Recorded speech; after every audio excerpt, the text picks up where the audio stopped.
ज्योतिताई मार्क्सच्या या लाईव्ह मध्ये तुमचं स्वागत आहे. धाराशिव जिल्हा फार चर्चेत असलेला जिल्हा आहे. राणा पाटलांनी एकंदरीत करेक्ट कार्यक्रम करत तुमचा भाजपमध्ये पक्ष प्रवेश घडून आणलेला आहे. तुमची पहिली प्रतिक्रिया काय घडलं की नेमकं तुम्हाला भाजपमध्ये पक्ष प्रवेश करावा लागला? भूमपरांडावाशीचा विकास करायचा असेल तर नक्कीच आता आम्ही पक्षप्रवेश केलाय तर होईलच आता बीजेपी कडून. ओके, नाही बीजेपी मध्ये तुमचा जाहीर पक्ष प्रवेश झालाय, संजय दादा सोबत होते. एकंदरीत या प्रकरणामध्ये आपण बघायला गेलं तर भूमपरांडाचे विद्यमान आमदार तानाजी सावंत आहे, ते शिवसेनेचे शिंदेचे शिलेदार आहेत. तुम्हाला का वाटलं की भाजपमध्ये पक्ष प्रवेश करावा लागला? काय म्हणजे प्रतिक्रिया काय आहे तुमची एकंदरीत?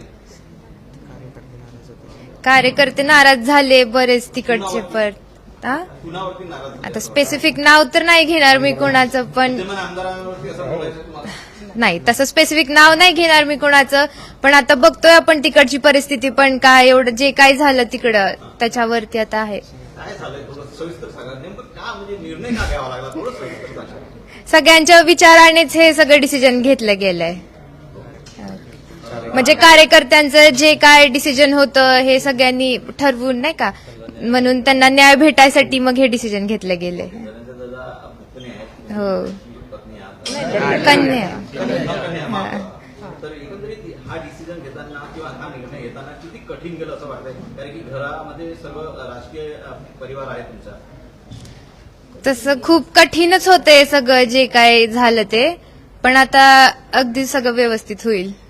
कसं काय कसं जुळून येईल असं वाटतं तुम्हाला? आता बीजेपी मध्ये प्रवेश केलाय म्हणल्यावर आता होईलच.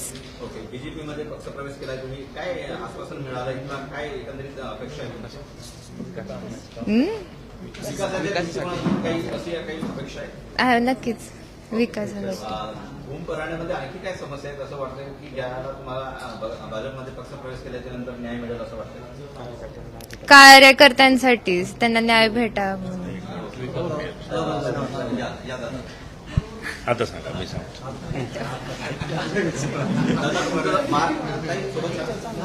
सगळी दिदी दादा, तुमचं मार्क्समध्ये स्वागत आहे. कसं जुळून आणलंय भाजप पक्ष प्रवेश झालाय?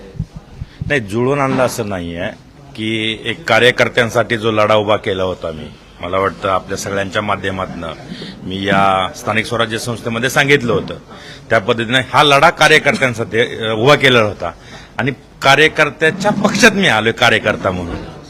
आणि या माध्यमातून मला माझ्या सगळ्या सहकाऱ्यांना आणि माझ्या मतदारसंघातल्या लोकांना न्याय देता येईल म्हणून आम्ही आज माझ्या सगळ्या सहकाऱ्यांनी भारतीय जनता पार्टीमध्ये प्रवेश केलेला आहे. राणादादा हे भारतीय जनता पार्टीचे आमच्या धाराशिव जिल्ह्याचे नेते आहेत. तिथले सगळेच भारतीय जनता पार्टीचे सगळे, सुजितसिंह ठाकूर साहेब आहेत, राणादादा आहेत, मल्हारदादा पाटील आहेत, दत्ताभाऊ कुलकर्णी आहेत, अशा सगळ्याच नेत्यांनी मला या पक्षप्रवेशासाठी सगळ्यांचीच मला मदत झालेली आहे. मन की बात करून राणा पाटलांनी तुमचा पक्ष प्रवेश करून आणलाय बीजेपीमध्ये. काय मन की बात झाली? मन की बात नाही, पडद्याच्या मागे मोठ्या हालचाली म्हणजे कामाच्याच. ज्या काही गोष्टी ज्या माझ्या भागामध्ये पूर्वी विकास झाला पण कुठंतरी ब्रेक झाल्यासारखं झालं. आज आमचं 2019लाच उजनीचं पाणी आम्हाला मराठवाड्याला येणार होतं, आज तागात ते आलं नाही.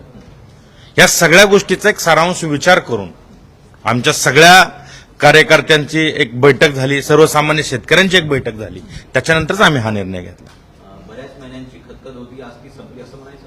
नाही, खतखत नाही, कार्यकर्त्याला न्याय देण्यासाठी कार्यकर्त्याच्या पक्षात आलोय. निश्चित आज या आपल्या देशाचे पंतप्रधान स्वतःला कार्यकर्ता म्हणून घेतात, या राज्याचे लाडके मुख्यमंत्री आदरणीय देवभाऊ तेही स्वतःला कार्यकर्ता म्हणून घेतात. त्यामुळे हा कार्यकर्त्याचा पक्ष आहे, एकमेकाचं सुखदुःख वाटून घेऊन काम करणारा पक्ष आहे, म्हणून आम्ही या ठिकाणी आलोय. निश्चित या सगळ्या कार्यकर्त्याच्या विचारातून आमच्या शेतकऱ्याचं काहीतरी बल होईल असं मला वाटतं, म्हणून आम्ही सगळ्यांनी मिळून हा निर्णय घेतला. पण माझा प्रश्न होता की जे विद्यमान आमदार आहेत किंवा ज्या प्रकारे एकंदरीत धाराशिवमध्ये चाललंय राजकारण, त्याचा किती प्रभाव पडतोय एकंदरीत?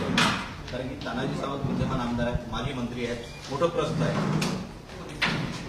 तानाजी सावंत साहेब हे विद्यमान आमदार आहेत, मोठं प्रस्तही आहे, पण हे सगळी ताकद एक सगळ्या कार्यकर्त्यांची होती आणि कार्यकर्ता कुठंतरी दुखावला म्हणूनच ह्या गोष्टी घडलेल्या आहेत.